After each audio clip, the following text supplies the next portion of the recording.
Tidak usah bermadzhab, langsung saja menggunakan Al-Quran dan Sunnah. Pernyataan seperti ini apakah bisa dibenarkan? Kita baca dulu penjelasannya dalam kitab Tanwirul Qulub. Bismillahirrahmanirrahim. Wa man lam yuqallid wahidan minhum. Dan orang yang tidak taklid kepada salah satu dari imam empat mazhab itu mazhab apa saja?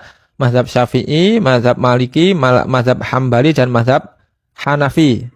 Wa qala ana a'malu bil kitabi was sunnati, dan orang tersebut berkata, saya mengamalkan kitab dan sunnah, saya mengamalkan Al-Quran dan Al-Hadis. Muda'iyan fahmal ahkami minhuma, dan serta mengaku faham hukum-hukum dari Al-Quran dan Hadis. Ucapan tersebut fala yusallamu lahu bal huwa mukhtiun dhalun mudhillun. Maka ucapan tersebut tidak bisa dibenarkan, bahkan itu ucapan yang keliru dan sesat serta menyesatkan. Jadi kalau ada orang yang mengatakan saya telah mengamalkan Al-Quran dan Hadis, saya telah memahami hukum-hukum Al-Quran dan Hadis, dan tidak mengikuti mazhab dari mazhab 4, itu ternyata itu ucapan yang sesat menyesatkan. Siyama fi hadzal zamani alladzi amma fihil fisqu wa kasurat fihi da'wal batilah.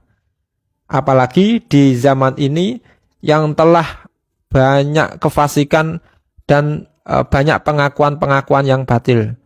Jadi pengakuan kembali ke Al-Quran dan Hadis oleh orang zaman sekarang ini adalah pengakuan yang batil, pengakuan yang keliru.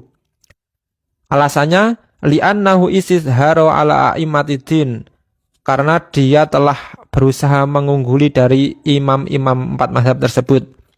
Wa huwa dunahum fil ilmi, padahal dia itu di bawah para imam mazhab dalam hal ilmunya, dalam sisi ilmunya di bawah imam empat mazhab. Wal amali, dalam pengamalan agama di bawah imam empat mazhab. Wal adalati, dalam sifat adalahnya di bawah imam empat mazhab. Wal ittila'i, dalam masalah menganalisa suatu hukum di bawah imam empat mazhab. Iz la yusma'u li ghairihim kalamun hatta yazida alaihim. Karena tidak terdengar satu orang pun yang melebihi kapasitas dari imam empat mazhab pun. Tidak terdengar satu orang pun yang kapasitas kealimannya melebihi imam empat mazhab tersebut. Au yumasilahum fil ilmi, atau minimal menandingi dalam ilmunya tidak ada.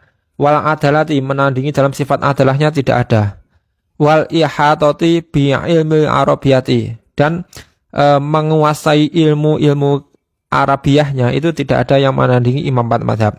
Wa walis sahabati wal usuli wa tafsiri wal hadisi, penguasaan tentang pendapat-pendapat dari para sahabat, tentang usul, tentang tafsir dan hadis, itu tidak ada yang menandingi imam empat mazhab.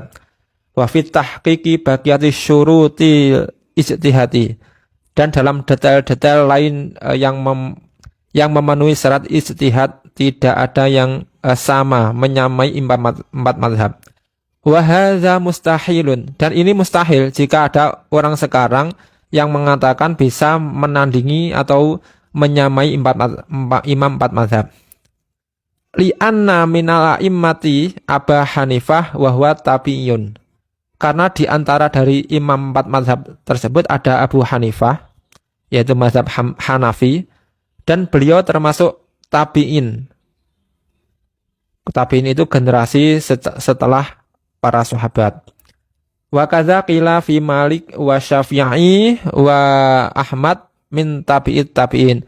Begitu juga Imam Malik, mazhab Maliki, wa Syafi'i, mazhab Syafi'i, wa Ahmad, mazhab Hambali, itu termasuk golongan dari tabi'it tabi'in, generasi setelah tabi'in. Wa fil hadisi as-sahihi khairul quruni qarni summa lazina yalunahum summa lazina yalunahum. Sedangkan di dalam hadis yang sahih terdapat dawuh Rasulullah, sebaik-baik generasi adalah generasiku, kemudian generasi setelahnya, kemudian generasi setelahnya. Wal ikhtilafu fil furu'i la yadurru. Perbedaan pendapat imam empat mazhab dalam masalah cabang-cabang agama itu tidak masalah.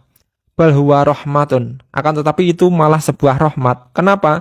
Liqaulihi sallallahu alaihi wasallam ikhtilafu ummati rahmatun. Karena berdasarkan sabda Rasulullah, perbedaan pendapat umatku adalah rahmat. Perbedaan pendapat ulama dari umat Rasulullah termasuk rahmat. Rawahul Baihaqi. Wa mura'atul khilafi wal akhdhu bil ahwati mandubun indal kuli. Sedangkan menjaga perbedaan pendapat dan mengambil pendapat yang lebih hati-hati itu disunahkan menurut mereka semua. Jadi intinya, para imam 4 mazhab itu lebih tahu Al-Quran dan hadis daripada orang-orang sekarang. Lebih detail menggali hukum dari Al-Quran dan hadis daripada orang-orang sekarang. Jadi, bahkan para imam hadis pun, para ulama ahli hadis seperti Imam Bukhari dan lain-lain itu juga bermazhab. Jadi kalau ada orang yang mengatakan nggak usah bermazhab, langsung saja kembali ke Al-Quran dan Sunnah. Ini ucapan yang sepertinya benar, tapi ini di luar nurul ya. Jadi kalau ada orang yang mengatakan seperti itu, jawab saja, nggak bahaya ta.